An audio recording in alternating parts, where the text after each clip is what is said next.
finally here, the piece de resistance, the #1 property search function tool that I use day in and day out, and has literally brought me in millions upon millions of dollars in flipping profits, okay, is something that we call an estate sale. So an estate sale is a sale of an estate that someone has either passed on and has given either to an executor or an heir, or in unfortunate circumstances, they have nobody to inherit anything and actually sold by the crown or the government.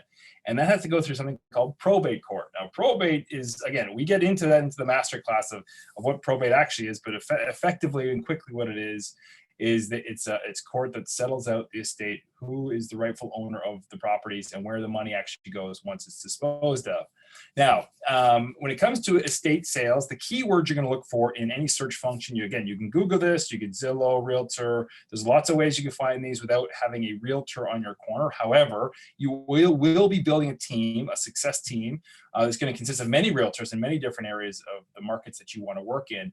And they're going to be sending you these listings. Now, tell those realtors specifically, I want estate sales, and they're going to filter out their system. Again, there's probably about 6,000 properties currently on the market.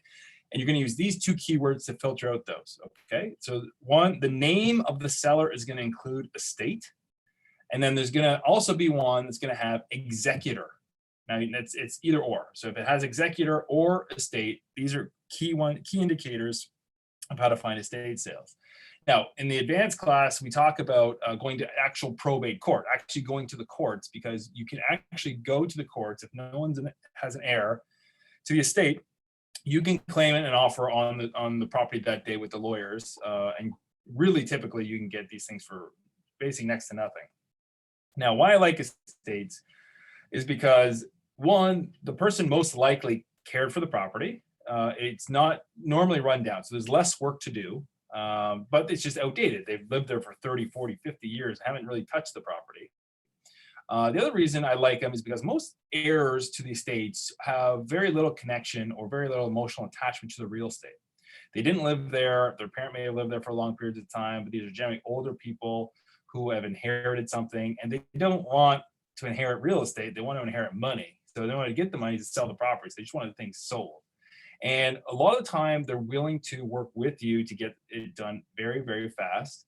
And a lot of the time I get a lot of these off market. So we don't even go to market. These just happen to be ones that are on the market. And when it gets down to it, a fun story, one of my biggest wins ever on a flip, there's a property that came to market. This isn't it, but these are live ones. This is an old property that was downtown. It was 8,000 square feet property. And she was asking 1.3 million. She was the ex-wife of a gentleman who had deceased. And they had been divorced for 20 plus years or something. She didn't even speak to the guy, but he left her everything. He had real estate all over the world, in Europe and all over North America.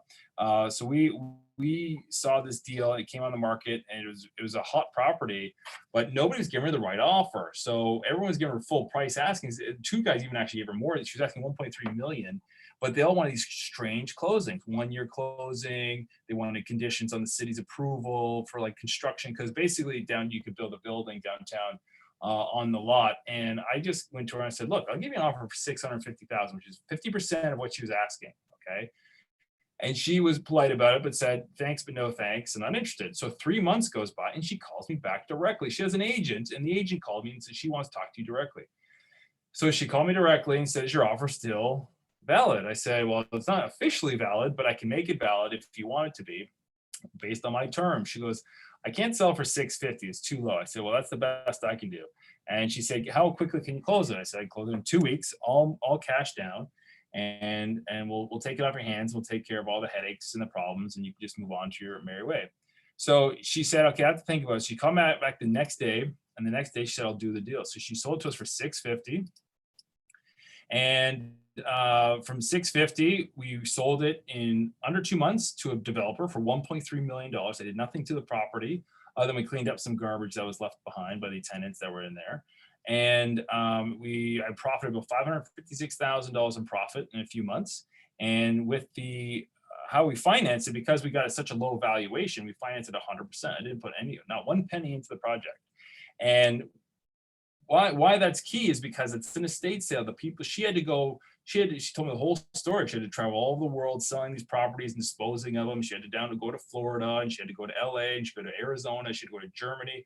She goes, I don't have time for headaches for all this. I said, look, let me take one off your hand, and you can have the money in 2 weeks and go on and your merry way. And so that's what happened. And a lot of these estate sales are like that. They don't want the headache. Now here's a great property that I've been looking at myself to buy. And this is, again, these are very bad pictures, but gosh, I wish they were bigger. So anyways, this is an old property. Here's a better picture, but it's an old, outdated property, maybe in the 80s, but the person who lived there probably cared for it. It's clean. I can tell by the carpets. They're not dirty. They're just old. Who has carpets anymore? But like, this needs work.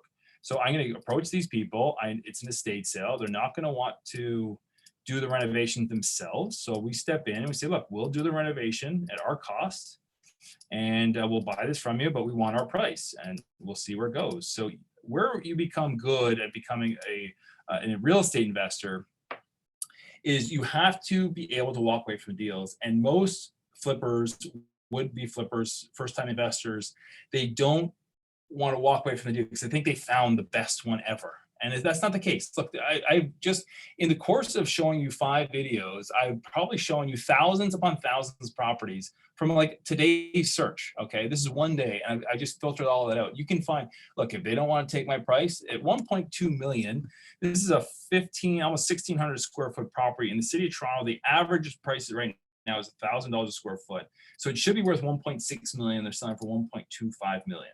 Okay, I would approach them and say, here's my offer for $1 million. And they'd say, no, I go on the next one, and the next one, and the next one. Hey, but you know what? Some of these stick. And when they do stick, you just got a property for $1 million worth 1.6 million. And that's how you become a really good real estate investor.